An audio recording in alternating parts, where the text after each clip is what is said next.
Assalamualaikum warahmatullahi wabarakatuh. Perkenalkan, nama saya Wulandari dengan NIM 23650040 dari kelas B. Di sini saya akan mereview materi metodologi penelitian pada pertemuan pertama dan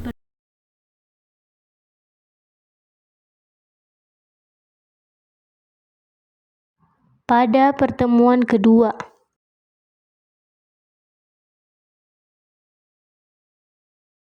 Baik, langsung saja. Tujuan dari review ini adalah untuk memberikan pemahaman menyeluruh tentang dasar-dasar dan proses metodologi penelitian dengan cara menyusun kembali materi dari dua pertemuan secara sistematis dan terstruktur. Dalam review ini juga ditampilkan poin-poin penting serta perbandingan antara materi pertemuan pertama dan kedua, sehingga dapat memperjelas pemahaman terhadap konsep-konsep mendasar sekaligus penerapannya dalam konteks penelitian nyata. Dengan demikian, mahasiswa diharapkan dapat melihat ketertarikan antara teori yang dipelajari dengan praktik pelaksanaan penelitian ini di lapangan secara lebih menyatu dan komprehensif, memberikan pemahaman menyeluruh tentang dasar dan proses metodologi penelitian. Berikutnya ada pokok pembahasan pertemuan 1.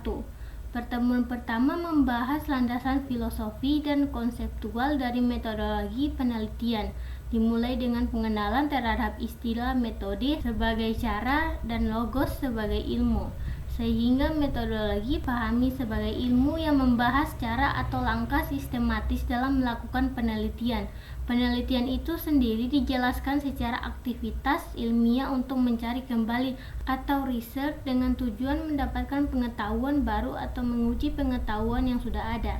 Ditekankan bahwa pendekatan ilmiah memiliki karakteristik tertentu seperti objektivitas, sistematis, dapat diuji, serta berdasarkan pada teori dan hipotesis. Pendekatan ini sangat berbeda dengan pendekatan non-ilmiah yang sering kali tidak sistematis, subjektif, dan sulit dipertanggungjawabkan secara akademik. Hal ini dipertegas melalui contoh-contoh seperti penggunaan intuisi, otoritas, atau pengalaman pribadi sebagai bentuk pendekatan non-ilmiah. Selanjutnya masuk pada penjelasan utama pada pertemuan pertama. Penjelasan utama dari pertemuan pertama memperdalam pemahaman tentang esensi metodologi penelitian sebagai pendekatan ilmiah yang dirancang untuk memperoleh pengetahuan secara sistematis dan dapat dipertanggungjawabkan. Dalam konteks ini, metodologi tidak hanya berfungsi sebagai teknik pengumpulan data, tetapi juga mencangkup landasan filosofi dan logis yang mendasari seluruh proses penelitian. Penelitian dipahami berasal dari kata research yang berarti mencari kembali, menunjukkan bahwa kegiatan ini bersifat siklus dan terus berkembang seiring waktu. Ciri khas dari pendekatan ilmiah meliputi keharusan untuk menggunakan data faktual, bebas dari prasangka pribadi, serta selalu menggunakan kerangka kerja yang dapat diuji dan diuji ulang. Dengan kata lain, penelitian ilmiah tidak boleh bersifat subjektif atau berdasarkan intuitif semata. Selain itu, metode ilmiah juga mengandalkan adanya hipotesis dan prinsip-prinsip analisis yang didasarkan pada teori yang telah ada. Pengetahuan yang dihasilkan dari penelitian dianggap sah jika dapat diverifikasi oleh penelitian lain dan relevan dengan perkembangan ilmu pengetahuan. Penelitian harus selalu terbuka untuk dikritik dan direvisi, menunjukkan bahwa hasil penelitian bukanlah suatu kebenaran mutlak, melainkan bagian dari proses akumulasi pengetahuan. Dengan memahami poin-poin ini, mahasiswa diharapkan dapat membedakan dengan jelas antara pendekatan ilmiah dan non-ilmiah, serta mampu menyusun kerangka penelitian yang valid dan relevan dalam menjawab permasalahan akademi maupun praktis di masyarakat. Selanjutnya, fungsi penelitian pertemuan pertama. Pertama, pengembangan ilmu pengetahuan, menambah atau memperdalam pemahaman terhadap suatu fenomena. Kedua, pemikiran masalah nyata, menyediakan solusi berbasis data terhadap isu-isu sosial, ekonomi, teknologi, dan lain sebagainya. Ketiga, pengembalian keputusan berbasis data. Data dari penelitian menjadi dasar dalam kebijakan dan strategi. Keempat, evaluasi dan perbaikan program, menilai efektivitas program atau kebijakan. Kelima, prediksi tren masa depan berdasarkan data masa lalu dan saat ini. Keenam, inovasi metode, produk dan solusi baru, menghasilkan penemuan baru. Dan yang ketujuh, komunikasi ilmiah.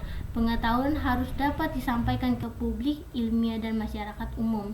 Selanjutnya, masuk pada pokok pembahasan pertemuan 2. Pada pertemuan 2, pembahasan lebih difokuskan pada aspek praktis dari metodologi penelitian, yaitu bagaimana penelitian dirancang dan dijalankan secara sistematis.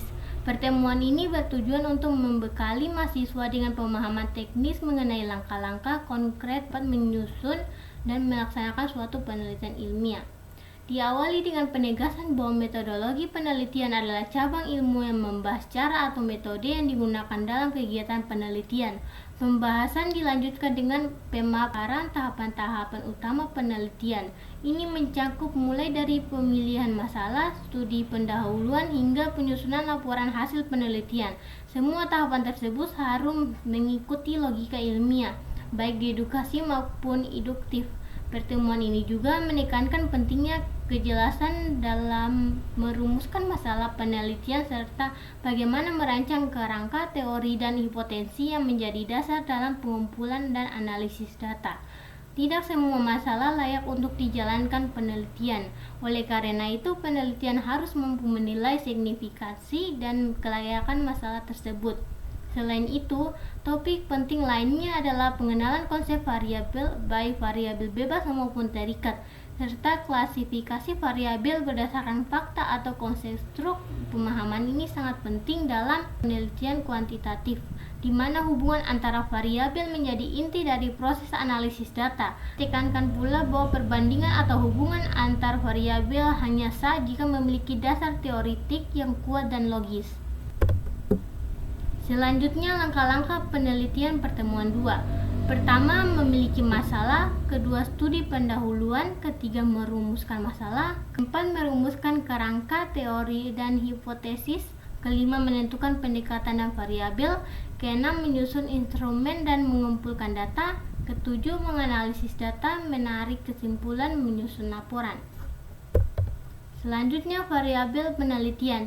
Dalam penelitian, variabel merupakan komponen penting yang digunakan untuk mengukur dan menganalisis fenomena yang diamati. Variabel adalah suatu atribut atau karakteristik yang dapat berubah-ubah nilainya dari suatu individu ke individu lain atau dari satu kondisi ke kondisi lain.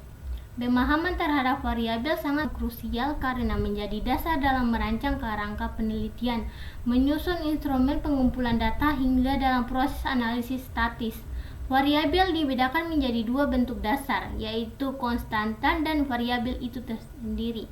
Konstanta adalah elemen yang nilainya tetap dan tidak berubah dalam penelitian, sedangkan variabel adalah elemen yang nilainya bisa berubah. Dalam praktiknya, variabel dibagi lagi menjadi dua kelompok besar, yaitu variabel fakta dan variabel konstruk.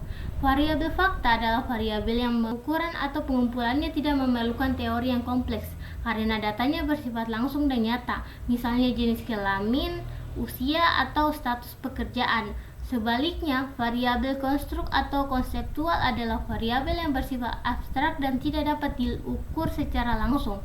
Untuk mengukur variabel ini, penelitian perlu menggunakan teori yang relevan dan penyusunannya dalam bentuk indikator-indikator yang dapat dijadikan acuan dalam membuat instrumen penelitian seperti kuesioner. Contoh variabel konstruk antara lain adalah motivasi, kepuasan, dan persepsi. Dari segi fungsional, dalam hubungan kausalitas, variabel juga dibedakan menjadi variabel bebas atau independen variabel dan variabel terikat atau independen variabel.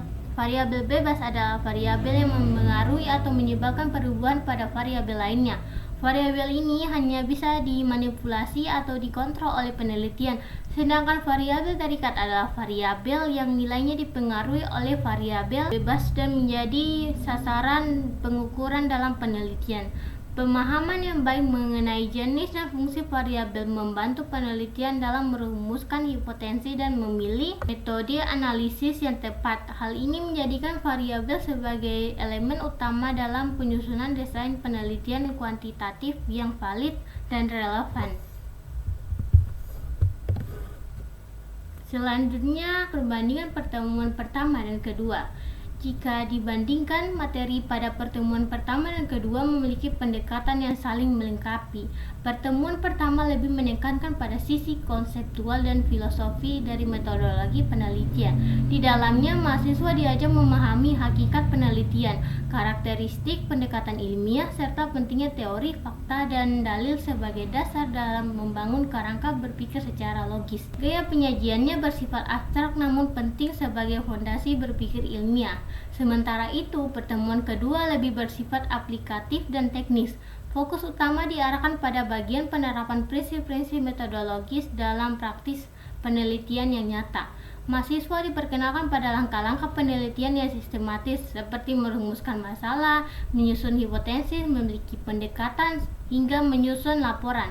Selain itu, pemahaman mengenai variabel juga dijabarkan secara rinci agar mahasiswa mampu merancang penelitian yang valid dan reliabel.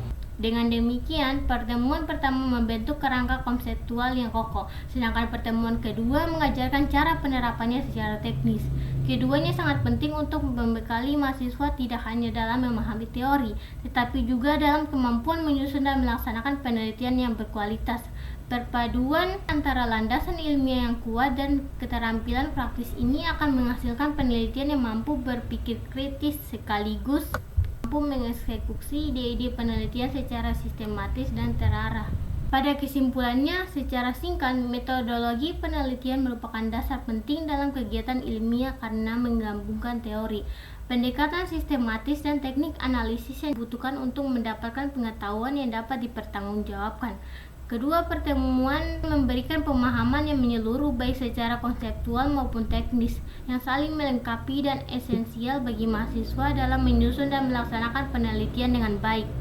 Dengan memahami isi dari kedua pertemuan ini, mahasiswa tidak hanya dibekali dengan teori dasar mengenai penelitian ilmiah, tetapi juga diajarkan bagaimana menerapkannya secara nyata maupun tahapan dan prosedur yang jelas. Pemahaman terhadap konsep variabel, pentingnya landasan teori, serta tahapan penelitian yang logis dan sistematis akan menjadi modal utama dalam menghasilkan karya ilmiah berkualitas. Baik, sekian dari saya. Bila ada salah kata mohon dimaafkan. Saya akhiri dengan ucapan wabillahi taufiq walhidayah. Wassalamualaikum warahmatullahi wabarakatuh.